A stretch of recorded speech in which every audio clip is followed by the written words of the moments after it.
Well, it's been quite a story for India in this T20 World Cup. From defending champions to now desperate for a win. Desperate hosts is what it has come down to. Let's go across to our reporter, editor of sports at NDTV 24/7, Rika, who's joining us from Chennai. We also have consulting editor in sports, Boria Majumdar, and also former India player Atul Vasan joining us on the broadcast. And Rika, I want to begin with you first. If you can share with us some insights from the practice session that happened yesterday. I have heard some stories that, we saw the likes of Samson and Kishan practicing in pairs during their batting. Does that give us an indication of the possible changes in playing 11 today?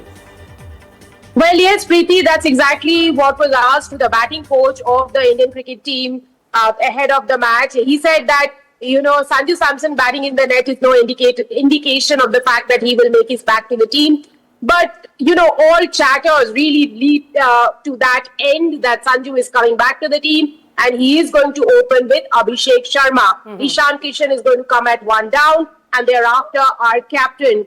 Well, you see, Preeti, that one loss has really rattled the Indians, and they are not just talking about their team, their combination. They're also talking about a certain bowler called Blessings because of the, because of the height he has, 5 feet 8 inches, and the angles that he bowls to them at. So, there's a lot of chatter around that. And can I tell you, for the first time, I see that the Indian team is very quiet. For 3 times in a row, they didn't send a player for a press conference. Yeah. They didn't want a player to face the press. They sent their batting coach, their assistant coach. So pretty much, ICC had to deal with India's shenanigans there. Yeah, I think that's a very interesting insight that Rika is sharing. Absolutely. Perhaps Boria can add to that as well. Boria, welcome to Breaking Ground yet again. And I want to understand from you, is this one of those rare moments where Team India's future into the semis depends as much on their performance tonight as on another match? Yeah, very rare. At least in recent times in ICC tournaments, absolutely correct assessment. And now you don't want South Africa to choke. Preeti and Atul will know what I'm saying. You just don't want them to choke anymore. Having said that, yes, I still think India will make it. I think South Africa is a better team than the West Indies, and India will know ahead of their game that all they need to do is just win. You need to control the controllables. You cannot think of net run rate. You cannot overthink like you did against South Africa. Just focus on the job at hand and then go in and see what you need to do. The team that you are showing on your screen is exactly what I think will play, is what I've heard as well. Tilak will go down. Ishan will go up to 3. Rinku will sit out, and that's the bowling combination. I think it's a good enough combination because you disrupt the opponent's plan with the right-hander. And Rika Blessing Muzarabani is 6'8". Yes. Not 5'8", and that's the problem.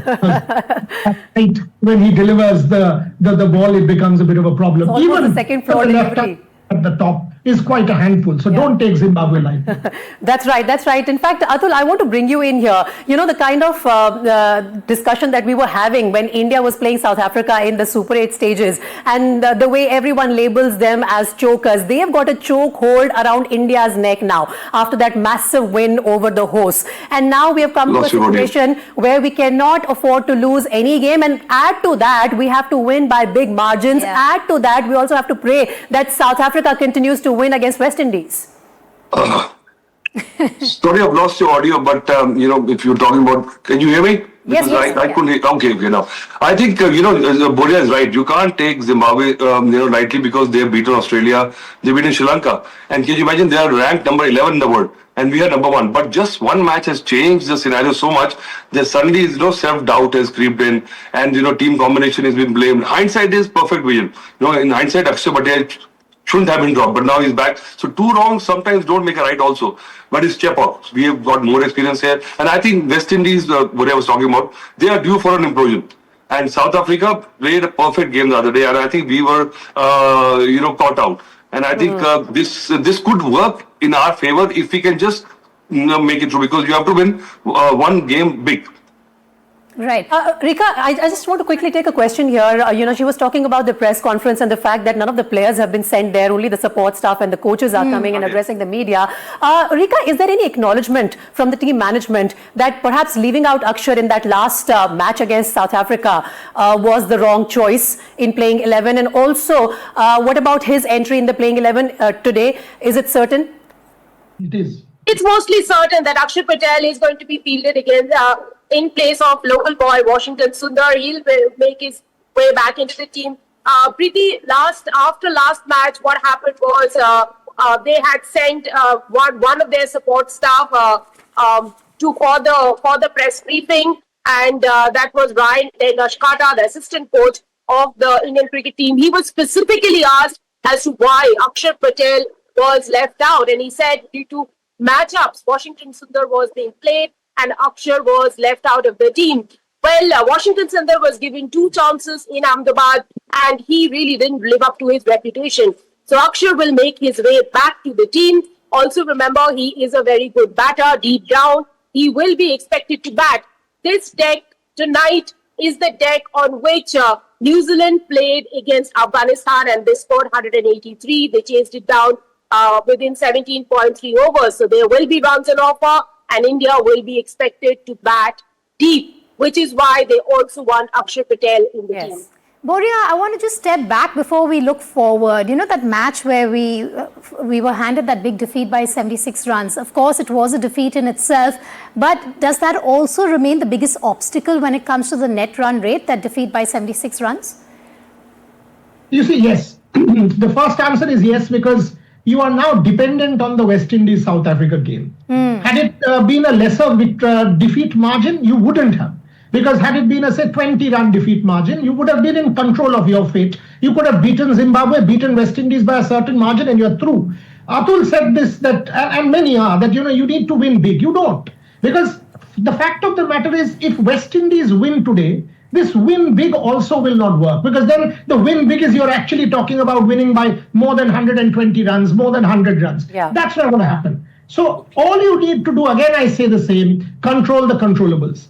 If you just, West Indies loses today, all India needs to do is win by 1 run. You're through. You need to win both games, not net run rate. Net run rate is out of the question the moment South Africa wins. So you expect South Africa to win and then just go and win your 2 games. Net run rate is not relevant. Only if West Indies wins does net run rate come in. But my point is, cross the bridge when you need to. Well, that's right. And also the fact that, West Indies registered a 107-run win over Zimbabwe doesn't mean that Zimbabwe is going to suffer the similar fate in every match that they have in the Super 8 stages. They've been quite a team, quite a revelation in this World Cup. Atul, I want to bring you in here and I want to understand from you, in this match against South Africa, when the team had lost 3 wickets in power play itself and the score was somewhere in the range of 20 to 30. At that time, the communication from the team management should have been there to the rest of the batters to at least maintain a healthy run rate. Do you think that did not go through, or sometimes these things are not in your control in a live match? Is it for me? Because I can't hear the audio. Atul, it is for you, yes. Okay, net run rate, Boria has explained it, but I think even, you can only, I was saying run rate because after winning the 2 games also, then you're dependent on somebody losing. So that is a tough call because after just 1 game, this has happened to us. Then we were like hot favorites. Remember, we were saying that this trophy came to our studio, just might as well keep it. And imagine how things change. But, but Zimbabwe just crossed the bridge when you reach the bridge. Today, you win, even if you have to, I'm saying you have to win the both games. But West Indies are due for an implosion, I'm telling you. So just back South Africa and just hope and pray that, Arun Chakravarti comes to the party, because that has been our Achilles heel so far. Out of time, so the last word with Rika here. Rika, just tell us about the due situation, and also we have so many challenges up ahead today. Like all of us have been pointing out, there are 2 matches to watch out for when it comes to the fate of Team India. Take us through the biggest challenges when it comes to Team Zimbabwe for the Indian side. Well, you asked about due, and straight up I can tell you there will be due in the second half of the game. So the team that is going to be bowling second will face significant challenges. We had asked the Zimbabwe cricket team about playing in dewy conditions. They said that they have not played in India, but they have played in dewy conditions in Pakistan. So they have an idea of how it could be if they are to bowl second. The other interesting, man that I am going to talk about is Tadivanshe Muramani. He's a batter of the Zimbabwean cricket team, and Captain Sikandar Raza has spoken, of him and said that at some point in the tournament, this guy is going to fetch a Man of the Match award. So that's not today. He hasn't done it so far. Let's see. And we'll of course hope that he doesn't do it tonight. Fair He enough. has batted with a strike rate of 157.57, and that's something I wanted to remind the Indian fans.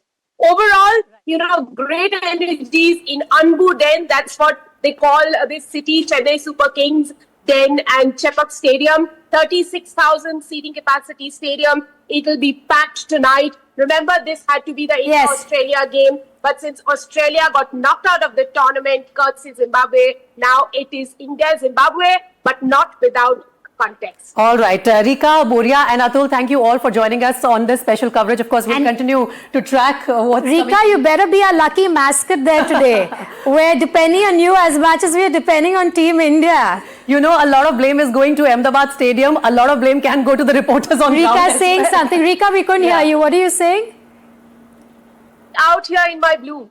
You better be our lucky mascot, Rika. I'm going to call you after this and just tell you what you could do perhaps from our side to just bring that extra push for Team India. But thank you for joining us, Boria, Atul and Rika on this broadcast.